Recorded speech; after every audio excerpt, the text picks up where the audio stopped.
Fala galera, estamos aqui para a nossa segunda videoaula do capítulo Termologia. Na nossa primeira videoaula, nós vimos os conceitos iniciais. Vimos que temperatura é um indicador da energia cinética dos átomos e moléculas, que está diretamente associada com a agitação desses átomos. Pois então, isso significa que se mudar a temperatura, vai mudar a agitação dos átomos. Consequentemente, vai mudar a distância entre eles e também vai mudar o tamanho do corpo. Essa mudança no tamanho do corpo é o que a gente chama de dilatação térmica, uma mudança no tamanho do corpo associada à variação de temperatura. Como é que vai funcionar? Essa dilatação térmica vai depender de três fatores, que são o tamanho inicial do corpo. Quanto maior for o corpo, mais átomos ele vai ter alinhados, mais afastamentos a gente vai ter, maiores serão as dilatações que esse corpo vai sofrer. Então, o tamanho inicial é o primeiro fator. Segundo fator é o material do qual o corpo é constituído. Por que isso faz diferença? Dependendo de qual for o material, nós teremos átomos diferentes, com tamanhos diferentes, com forças de ligação diferentes, tipos diferentes de ligação. Isso faz com que alguns átomos estejam mais presos em algumas substâncias e menos presos em outras substâncias. Logo, materiais diferentes não vão se dilatar da mesma forma. Aqueles que têm átomos mais presos, vai ser mais difícil para eles se afastarem, logo a tendência é que as dilatações sejam menores. Para a gente não ter que pensar em todos esses fatores que estão relacionados com o material, nós temos aquilo que se chama de coeficiente de dilatação. Quanto maior é o coeficiente de dilatação de uma substância, maiores são as dilatações que ela apresenta. E o terceiro fator é a variação de temperatura, que é o causador de tudo. Quanto maior for a mudança de temperatura, maior é a mudança de agitação, maior é a mudança de distância entre os átomos, maior é a mudança de tamanho.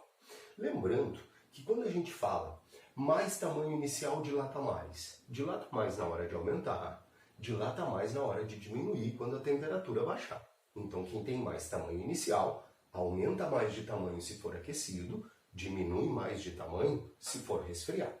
Da mesma forma, coeficiente. Quem tem mais coeficiente de dilatação, aumenta mais o tamanho quando aquecido, diminui mais o tamanho quando resfriado. E variação de temperatura. Quanto maior a variação de temperatura aumentando, maior é o aumento do tamanho do corpo. Quanto maior a variação de temperatura diminuindo, maior a diminuição no tamanho do corpo. Então nós temos esses três fatores: tamanho inicial, coeficiente e variação de temperatura. Eu chamo de regra geral da dilatação. O que é uma regra geral? É que vai valer em todos os casos e em todo o pensamento. Sempre que precisarmos calcular uma dilatação, a gente vai multiplicar o tamanho inicial pelo coeficiente pela variação de temperatura. Eu chamei de x uma dilatação qualquer que a gente está calculando. Então, a variação da dimensão x, do tamanho x, é o tamanho inicial de x vezes o coeficiente do material que constitui ele, vezes a variação de temperatura. A gente tem o estudo da dilatação dos sólidos e o estudo da dilatação dos líquidos. A gente vai ver nesse capítulo, nessa aula de agora, a dilatação dos sólidos. Na próxima videoaula, a gente vai falar sobre líquidos. Então, quando eu falo em dilatação de sólidos, vale lembrar que um sólido se dilata sempre em três dimensões. Sempre. Não é opcional. Todo sólido tem três dimensões e, ao ser aquecido, ele vai dilatar nas três dimensões. Opções de estudo. Ou seja, eu posso escolher se eu estudo ou não as três dimensões. Eu tenho dilatação linear quando eu faço a escolha de estudar apenas uma dimensão. Mas, independentemente do corpo, ele vai dilatar nas três. Quando eu estudo apenas uma dimensão, eu vou calcular a variação desta linha. Pode ser um comprimento, pode ser uma altura, pode ser um diâmetro, pode ser uma largura, uma distância qualquer.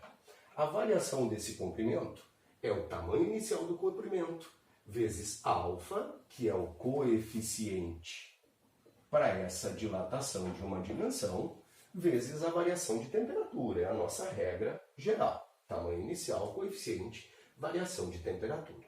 Lembrando que a qualquer momento poderíamos substituir, no lugar de ΔL, que é a dilatação linear, a diferença entre o tamanho final e o tamanho inicial. Então temos que ficar bastante atentos para aqueles testes que perguntam qual é o tamanho final do corpo. Eu calculo a dilatação linear desse corpo e depois eu faço. ΔL é tamanho final menos tamanho inicial para saber esse tamanho final. Se eu optar por estudar duas dimensões, aí eu estou falando da variação de uma área, do tamanho de uma superfície.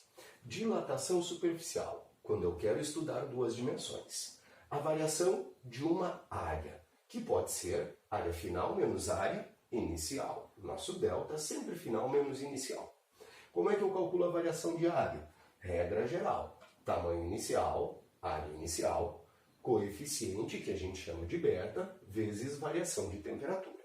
Muito cuidado, porque para o mesmo material, o coeficiente da dilatação superficial, que é para duas dimensões, é 2 vezes o coeficiente da dilatação linear. Isso aqui é uma pegadinha muito comum, ele forneceu o valor do alfa, que é para uma dimensão, e pedir para você calcular uma dilatação superficial que precisa do beta, 2 vezes o alfa no lugar dele.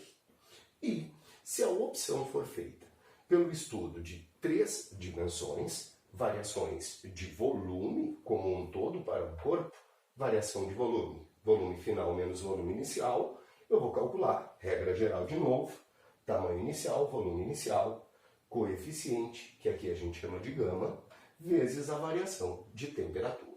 Fica antenado, assim como o beta da dilatação superficial, 2 dimensões, é 2 vezes o alfa, o gama da dilatação volumétrica, 3 dimensões, será 3 vezes o valor do alfa.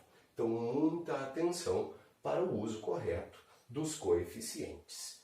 Uma atenção especial, quando se trata de dilatação dos sólidos, é caso sejam mencionados orifícios, uma placa que contém um furo, uma chapa que contém um orifício.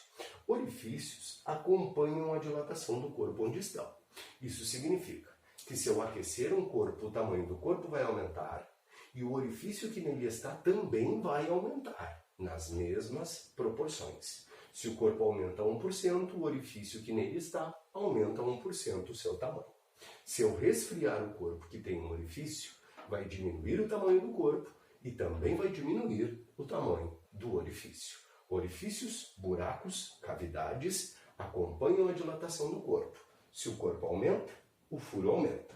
Se o corpo diminui, o furo diminui. Essa foi a nossa aula sobre dilatação dos sólidos. Na aula 3, nós teremos a dilatação dos líquidos e o caso de dilatação anômala da água. Por enquanto, muito obrigado. Fica ligado no próximo vídeo. Um abraço.